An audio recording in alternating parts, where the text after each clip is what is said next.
without even thinking about it, we rely on our hips to help us keep our balance and posture. But what if you fall or get injured and need surgery? Dr. Kevin Honig of All-Star Orthopaedics knows when hip arthroscopy is necessary and who is a candidate. Dr. Honig, great to see you this morning. What exactly is arthroscopy and how is it different than a knee or shoulder scope, say? Well, arthroscopy itself of any joint involves small stab incisions to create portals of access into the joint. Through those portals we can pass a camera and special surgical instruments to do the surgery in the joint. So in that sense it's very similar to the shoulder and the knee. The difference is that the hip arthroscopy is a newer technology that's been a lot slower to develop compared to the shoulder and knee, and that's for a couple of reasons. One, the hip joint itself, I have a model here. The hip joint is a very deep ball and socket joint, which doesn't really lend itself to easy access or putting instruments into the joint. Number two is that for a while we just didn't have a good understanding of a lot of the conditions inside the hip joint that were contributing to patients' pain. So as we've developed a better understanding, now we recognize these conditions, and that's helped spur the development of special surgical instruments and techniques to access it arthroscopically. So what conditions are treated with it? A number of conditions. Probably the two most common that you'll hear about are labral tears, the labrum, which if you look at this model here, the labrum is a fibrocartilage that actually runs around the edge of the socket and lines the entire socket of the hip joint. Another condition is femoral acetabular impingement, which is really something that we've learned a lot about over the last decade or so.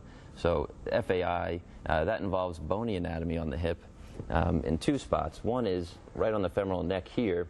You can end up with a bump called a cam lesion, or two, you end up with an overgrowth or pincer lesion on the socket, and those lesions will rub on the labrum and eventually tear it. So how does that occur?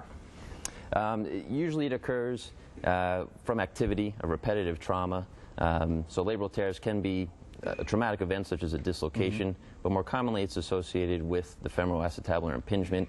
And as you flex the hip up, if we take this model off here, as you flex the hip up, if you have one of those bony lesions, it ends up rubbing into the labrum and tearing it. So how's the diagnosis made? Diagnosis is made a couple of means. One, it's important to distinguish whether or not the pathology is coming from inside the hip joint. You have to rule out things that could refer pain to the hip, such as the low back or abdomen. So you use components of the history and physical exam. A lot of times we'll use selective injections to eliminate other sources of pain.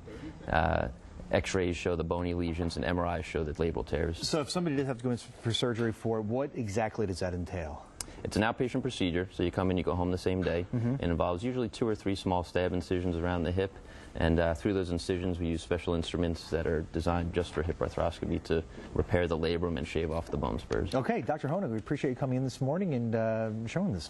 Thank you very much. My pleasure, thank you. All right, so for more information about hip arthroscopy and other services provided by All-Star Orthopaedics, you can call this number 972-556-2885, or you can always log on to allstarortho.com. You can also find out more through Pine Creek Medical Center by calling the number 214-213-CARE, or you can always log on to pinecreekmedicalcenter.com. Amy.